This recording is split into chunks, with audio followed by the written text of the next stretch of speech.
Yeah, any more? Cannot think of anything? Too busy listening? Huh? Yes, no, yes? Seems no more questions, Master. No more? You are sleeping, huh? Only me working, huh? Not fair, not fair. Okay, never mind. I'm glad to see you, and I'm glad that you're working for this noble work. Even more noble because you will not see how many people benefit from it. You probably understand that it will benefit the world, but you have not yourself seen it. Sometimes you hear it from hotline or other disciples told you, but you yourself don't know how much benefit your work is giving the world. So even then, you just have faith and do it, and believe in that. And this is very, very unconditional, very selfless. Because most people, when they do something, they want the satisfaction of knowing the result. You see what I'm saying? Yes. So they feel successful, feel happy. We don't even have this. We don't even have this luxury. But now and then we heard it from the hotline or from other disciples. Or at least you have faith. And that's very good of you. Okay? I want to thank you, all of you. And the people outside.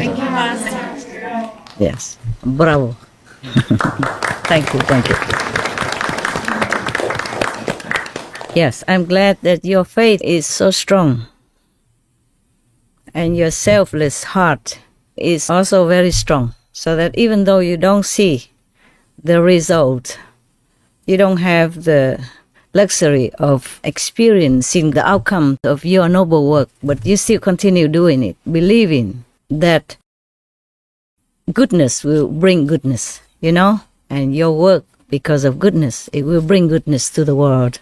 To be able to believe that, you must have a very good heart, a very noble intention inside you, even though you might be too humble to recognize that.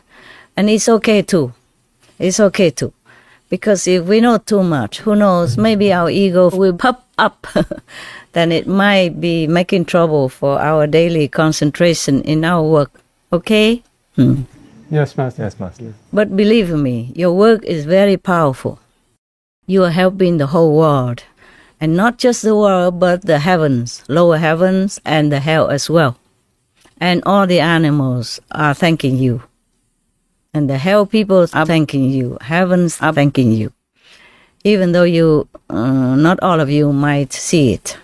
But it's all right. We don't have to be happy. We don't have to know the result of our work. But we understand that it is good because we are doing good. Right? Yes. Our work must bear some goodness, must bear some good fruit. Because it's good work that we're doing. The best work that we're doing. Even if we don't see, we don't hear, we know, we believe that it's good. Our work brings goodness to the world. And if you do believe it, it brings good to heaven as well, and to hell. And of course to the animals, obviously. More and more people become vegan because of Supreme Master Television. Of course, it's because of many other saints and sages and good people who are working outside there, okay? Outside of our circle. Like the vegan people, the vegan promoter people, the animal rescue people, the government who approve vegan or approve the end of animal cruelty, etc., etc. All of them are also working very hard and helping the planet. So it cannot be bad. It can only be good and better and better. Okay? Yeah. Yes. And for your unshaken faith, I congratulate you. And I'm very proud of you. And thank you, of course. Thank you. Thank you, Master. Thank you for being our inspiration, Master. You inspire us every day. For sure, I'm superwoman.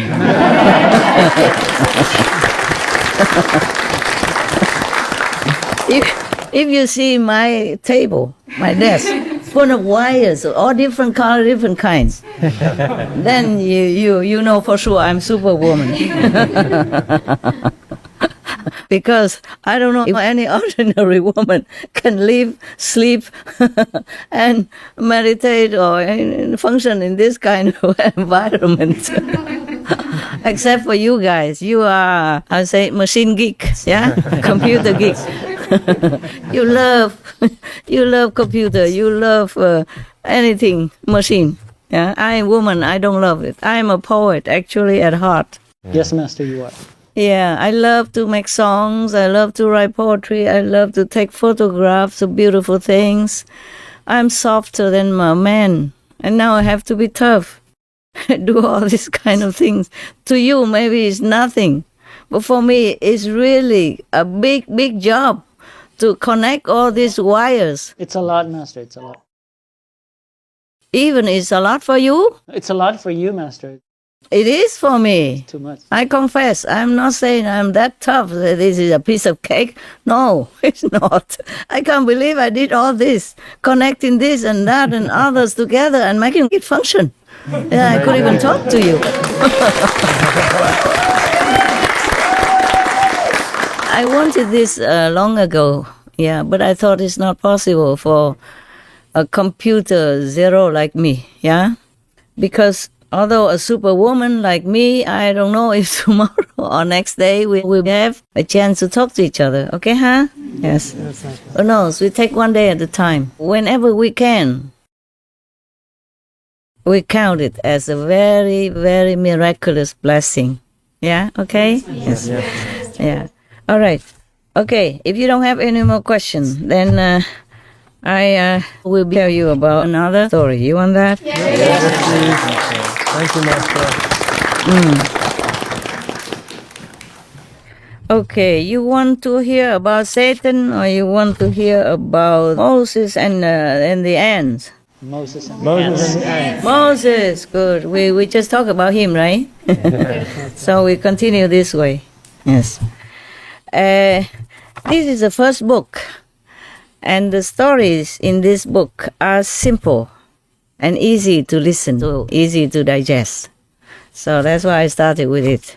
You know, in the second and third book, it'll be more sophisticated, deeper spiritually. Okay? I just remember vaguely like that. I can't remember all the stories in there. Okay, so now Moses and the ants. Originally, I didn't choose it. I didn't choose this one. I thought it's too short and it's not much. But by the way, I saw it today. When Moses was on Mount Sinai and was blessed with the initiation and the 10 Commandments, I wonder if this was really God himself personally, or it was the master who transmitted to him all this initiation. You see that what we read is like initiation, yeah, the commandments and the silent, the remembrance of God, but not to speak loudly about God's name, yeah. Or in any occasion at random, it is forbidden. So it's like maybe there was a saintly master who gave him this initiation on the Mount Sinai. Most masters, they like to live on a mountain, you know, far away from the dust of the world. So maybe there was a physical master that gave him initiation and these 10 Commandments. And then God came down and told them. Concerning the bush with the fire, maybe the master sat under the tree, surrounded by the cooling bushes, yeah, and trees and plants. And the fire is the light from the master that emits from his being or her being. You understand now? Yes, Master. And then normally, like in India, the people look upon the master as God personified. Just like many of your brother and sister also address me thus. Remember? Yeah? Yes. Because they think the master represents God, and sometimes they call him or her God-man, or God-woman, yes, or Holy Mother from God, something like that. So I guess that Moses was on the Mount Sinai having the master's initiation, yeah, and of course he could see God through the initiation through the light and the sound of God, of the music and light of heavens. So now he was there on Mount Sinai, and then God gave him the 10 commandments. Afterward, Moses told Israel's descendants about God's 10 commandments, but they did not keep it. They did not believe Moses had seen God and the 10 commandments. And so they became idolatrous also. Yes. They made not even just a statue of any past saint even, or any heaven or angels even. They made the statues of golden calf. Yes. Okay. Yeah. And they worship that. Because one of Moses' brother or relatives, family member, told them that I have a golden calf. You should believe in it. It's easier. What for you believe Moses when he said about God you don't even see? I have the golden calf you can see. So you should worship the calf. So everybody listened to that person. Who was that? Was Moses' brother or cousin or I forgot. Anyway, you can see wherever there is a positive pole, there's a negative that spring up, yeah? Yes, Just like in Jesus' life or Buddha's life. There was Judas or there were other opposing him or the Buddha's cousin, yeah? Yes. Okay, now they even worshipped the golden calf instead of God. So God punished them with a big plague. And 30,000 people died from that pandemic. Oh, 30,000 is a lot for that time, yeah? Because there was only a small group of people who follow Moses out of Egypt. Remember? Yes. They were in Egypt and they were slaves working for the Pharaoh of Egypt at that time to build this and that and others, and they were treated like slaves. Yeah, they were even forbidden to openly worship God in their own religion. They went out of Egypt, and it's not like a big group. So 30,000 people died from the pandemic. That is a very big number for them. You understand? You can imagine, right? Okay. It's not just that they worshipped the golden calf. They also sinned against the 10 commandments. You see, because God said don't kill, don't steal and all that, but they probably did all that because they ate meat. And instead of eating the vegan diet that God has told Moses to do, that is sinning more together with the worshipping of the, the statue of the calf. That is the sinning. Very, very sinful.